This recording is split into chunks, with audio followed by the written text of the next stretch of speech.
Que a graça do Filho do Altíssimo seja na vida de todos que me acompanham nesse momento. Eu sou o Gilvan e você está no canal Verdades Inconvenientes.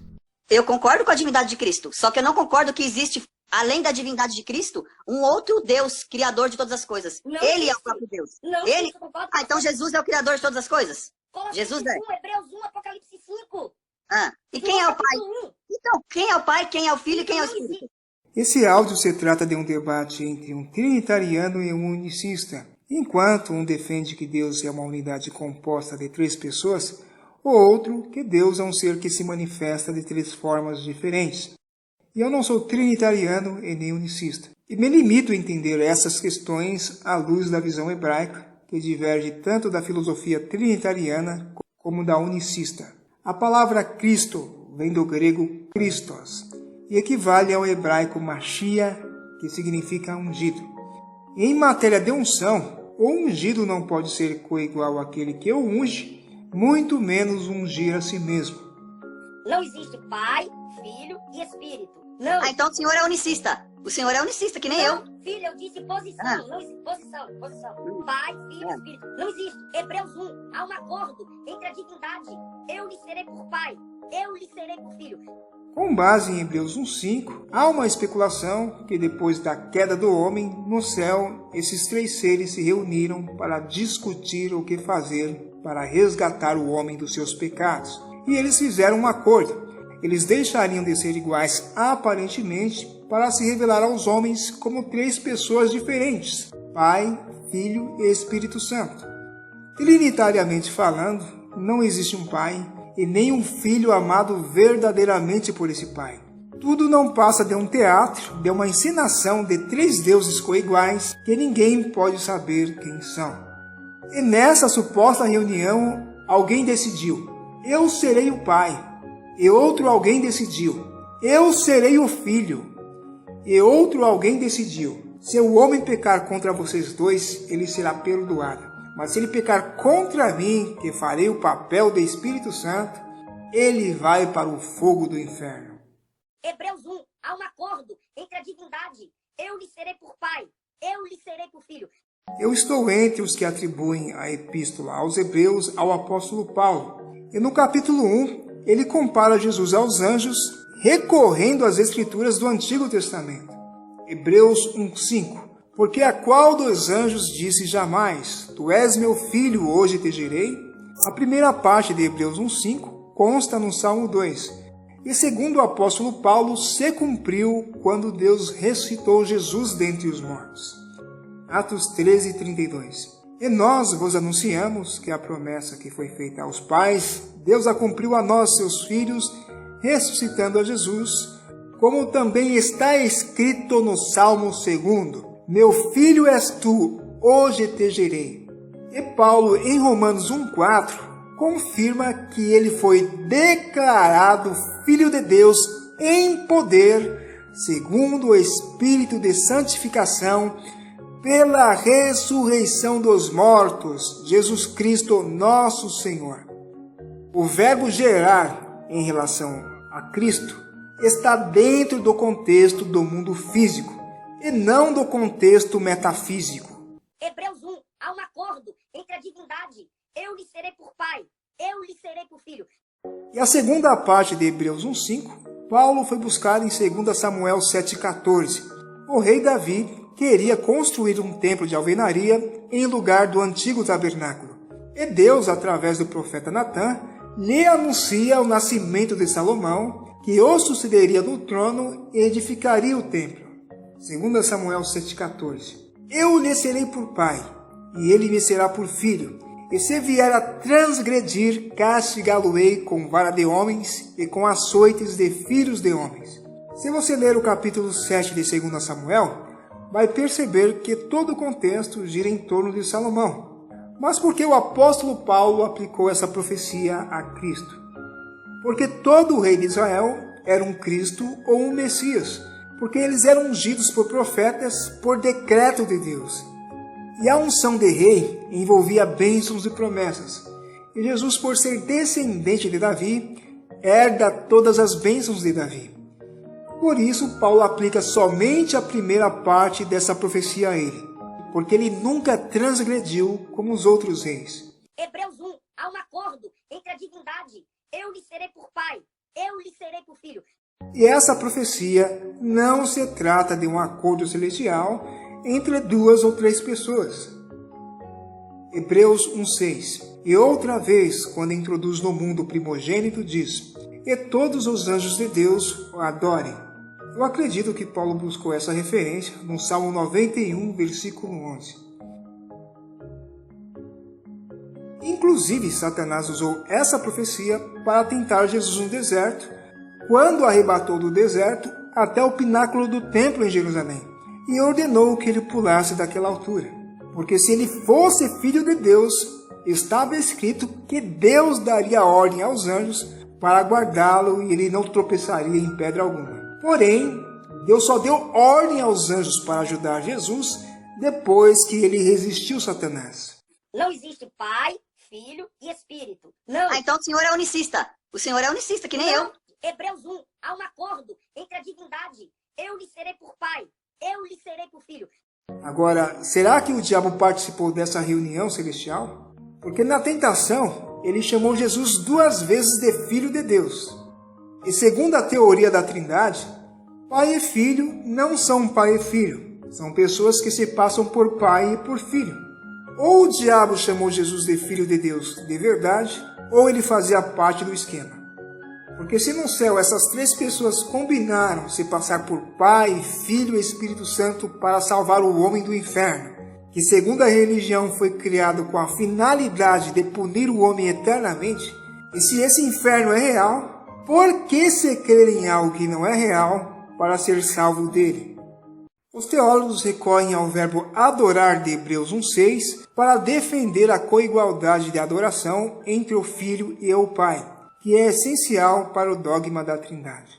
Na concordância grega de Strong, o verbo adorar é proskuneo, que significa beijar, como um cachorro que lambe a mão de seu mestre. Beijar a mão de alguém em sinal de reverência. Entre os orientais, especialmente persas, cair de joelhos e tocar o chão com a testa como uma expressão de profunda reverência. No Novo Testamento, ajoelhar-se, prostrar-se, prestar homenagem ou reverência a alguém, seja para expressar respeito ou para suplicar. Usado para reverência a pessoas e seres de posição superior. Presta atenção agora. Aos sumos sacerdotes judeus, a Deus, a Cristo, a seres celestes, a demônios. A diferença da aplicação de proskuneo entre Deus e seres criados é que em relação a Deus, exige-se uma reverência de intensidade maior. E nesse exemplo, os anjos não se prostram perante o Filho para o adorar de livre e espontânea vontade, mas porque um maioral está ordenando. E é mais um forte argumento contra a Trindade. Versículo 7. E quanto aos anjos diz: faz de seus anjos espíritos e de seus ministros labareda de fogo. Mas do Filho diz: ó Deus, o teu trono subsiste pelos séculos dos séculos. Cetro da equidade é o cetro do teu reino. A pergunta é: quando e como isso foi dito acerca do Filho?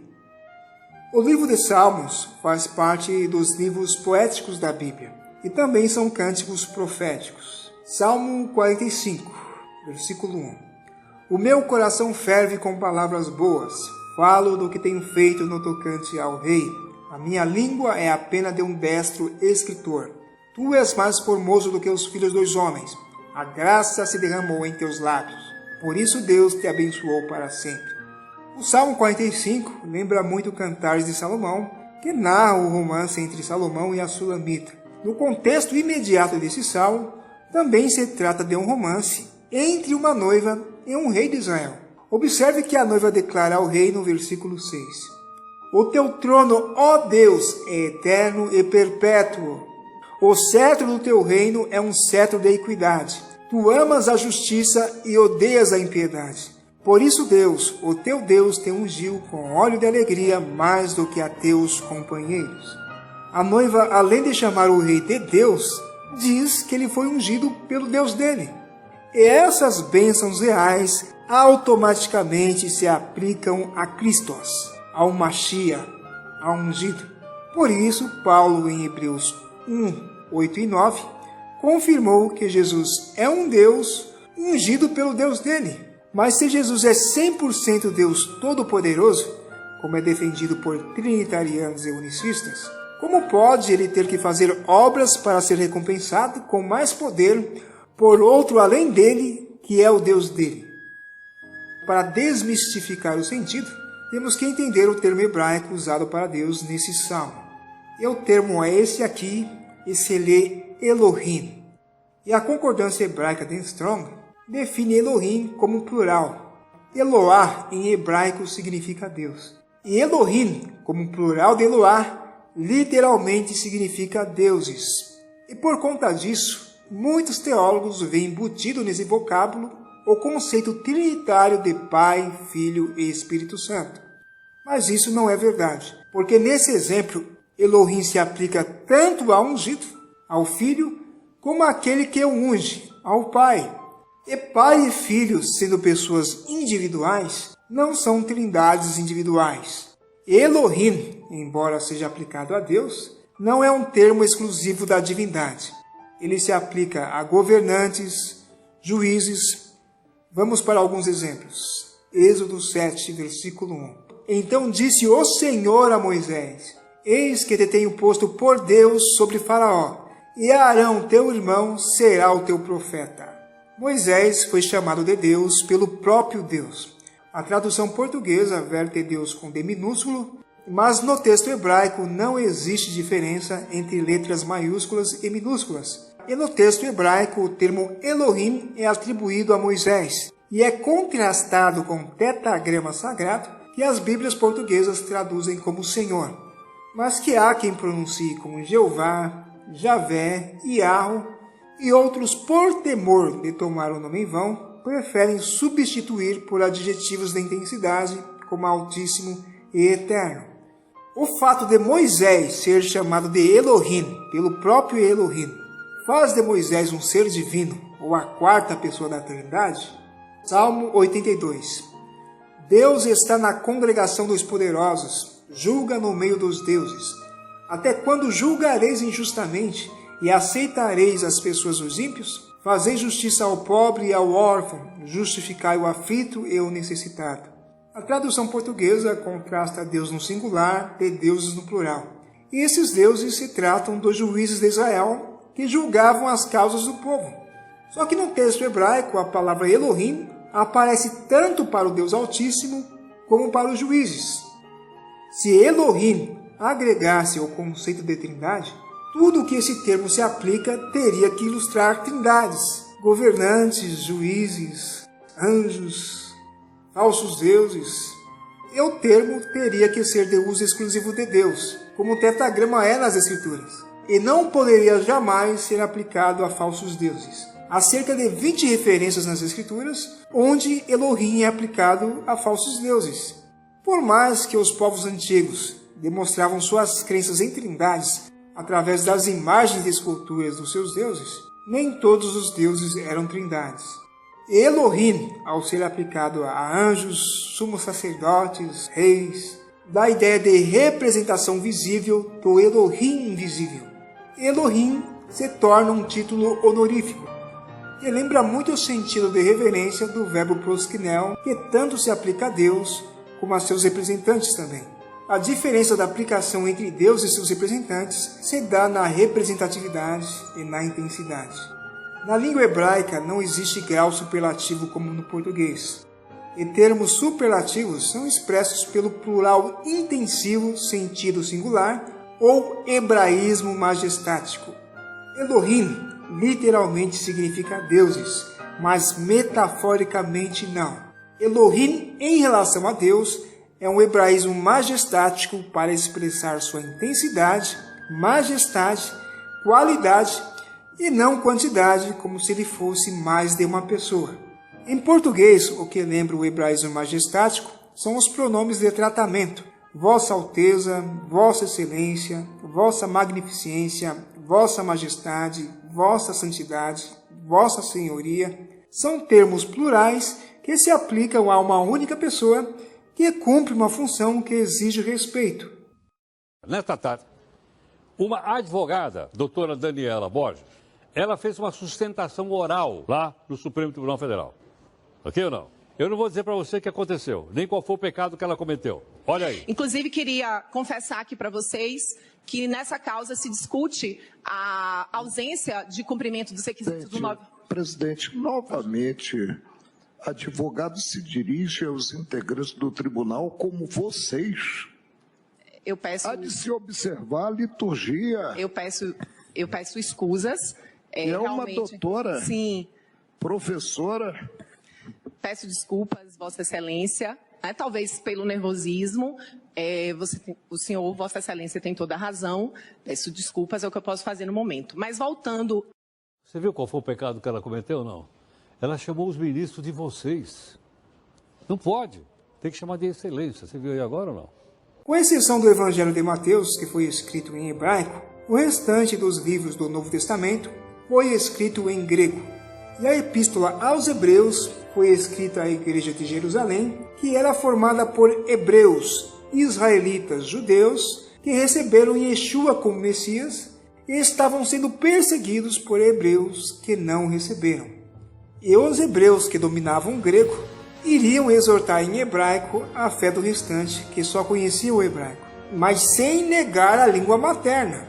Hebreus 1:8-9 os remeteria ao Salmo 45, e eles conheciam o termo Elohim, a polissemia das suas aplicações, o hebraísmo majestático, e o fato do termo Elohim ser aplicado ao Pai e ao Filho no mesmo contexto, não faria eles entender a mensagem igualando o Elohim que é ungido com o seu Elohim que lhe aplica a unção.